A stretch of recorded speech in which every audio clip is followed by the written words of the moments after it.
Hi, I'm here to talk a little bit about issues that you may have downloading the content for Microsoft Flight Simulator 2020. I struggle with it a lot myself. I didn't find a lot of information on the internet, but I eventually found out what the issue was with some confidence, at least for my situation.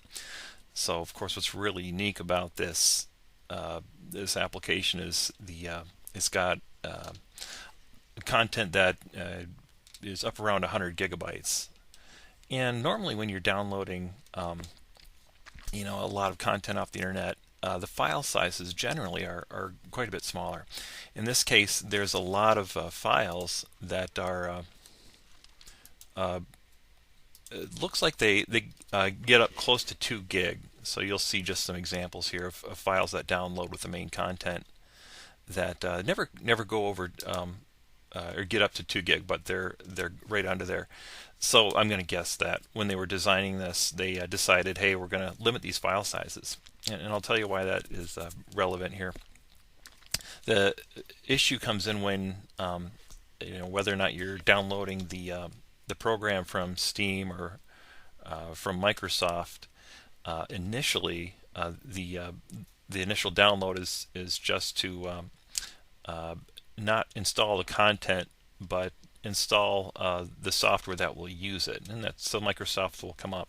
And then when you initially go to launch that Microsoft Flight Simulator for the first time, at that point maybe you've only downloaded like a gig. At that point, when you go to actually launch it for the first time, then it starts to download the content that it needs to actually run the game.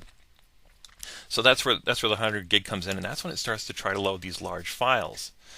And so what happens is if you do run into issues, it will probably look a little something like, let's see, this, where you've got content that's showing progress on a bar here.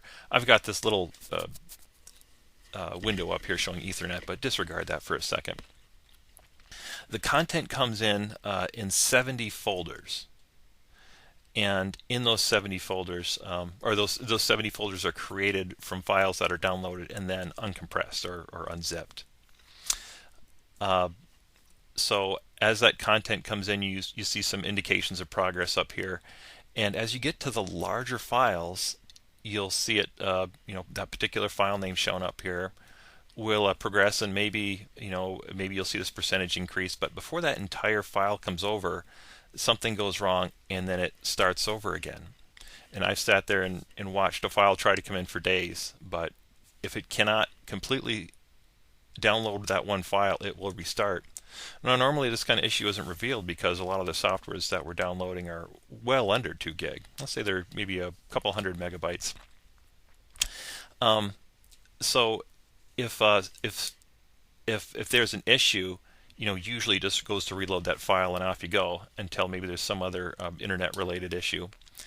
But in this case, with a 2 gigabyte file, if you've got a file that takes, let's say, 5 minutes to download, but you're having you're losing a connection for some reason every 1 minute, you might not ever get it. Sometimes the conditions change and you might get lucky and it gets it, but eventually, if you're having that kind of issue, you probably will not be able to download the whole thing. So that was happening to me, and so I started to investigate. And there was a lot of stuff out there on the internet that people were, I think, kind of guessing at or theorizing.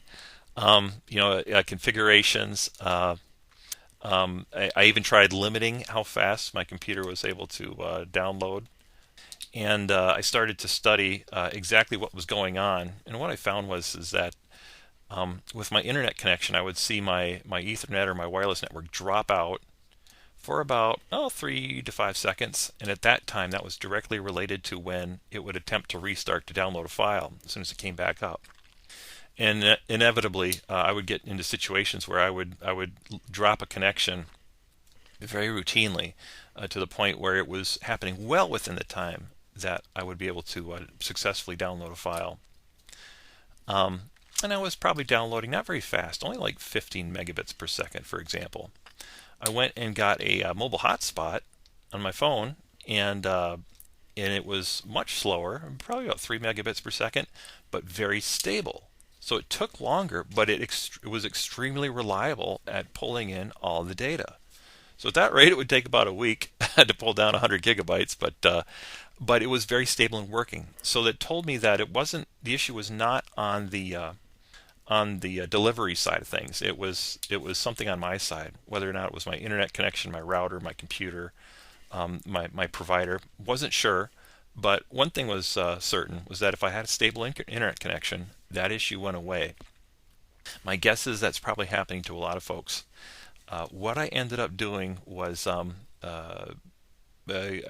we ended up installing a new router and reconfiguring that, and it completely solved the issue. The issue being that it no longer was allowing our internet to drop completely out. At that point, we were up to like maybe 30 megabits per second, and there was times when there was load on our network here at home from other devices, and it might drop way down to like 1 or 2 megabits per second, but it would never drop out. It never lost that link, and if that didn't happen, no problem. And at that rate, we're able to download everything in a day. So maybe just to round that out, I mentioned that there's 70 folders total that are coming in. A couple of things that I noticed that might help just from an observation sense. Let me go ahead and grow this out here a little bit. So here are the folders that are coming in, but what's actually initially coming in are these compressed files. And like I said, they'll never quite hit 2 gig. And after the entire packages comes in for a folder, then all these files will start decompressing or unzipping, and boom, you'll see the next folder manifest there. And in total, you'll see a total of 70 folders. If you've already got 20 folders and you shut down for the day and you go to restart downloading the next day, it'll only show, instead of something of 70 folders, it'll show something of 50 folders. Assuming like you got 20 folders the next day. So you'll see the total number of folders that it's trying to download drop as you get closer to that total of 70 folders. Don't freak out if for some reason you start to see these compressed files come in, and let's say they all have the same type of file name ending with some kind of different subsequent extension. You might see a file come in with a slightly different file name, and your initial thought might be, oh my gosh, it did not successfully decompress all these files and create the next folder. Something screwed up, but that's actually not the case necessarily. There are a couple file folders where you'll see a couple different file names, and then just let them all come in, and then even though they have some different file names, maybe 2 or 3 different types, they'll still all decompress and create the same single folder. I hope that helps. I know I was extremely frustrated for days trying to figure out what the problem was, and looking at all the conspiracy theories, but in the end, it just boiled down to a very unstable connection with the internet on my end. In my case, it was the router. If you've got Windows system, you can always press Control Shift Escape at once and pull up Task Manager, and then by looking at performance, you can get a look at the Ethernet connection, for example, and monitor your wireless connection, and that's where you can see if it's dropping out as you're in the downloading process. Let's see, I'm looking through my notes here to see if there's anything else I wanted to comment on. The percentage of the content in that folder may not represent that particular file size that you're downloading. It might be the entire content of the folder. It depends on where you're at. So in terms of solutions, I'd recommend, heck, if you've got the game on a laptop, you could take it to another network and see if you can download more successfully on another network. If you do have a tower, you can get a power supply and just go to somebody else's house or another location, or go park next to McDonald's and see if that resolves the issue. Limiting the download rate did not help. It gave me some more stability, but it seemed like once I reached a certain amount of content, it might take longer, but it still was unstable. And for some reason, you just you just don't have those options. It appears that you can actually buy this game, I think from Europe, on DVD form.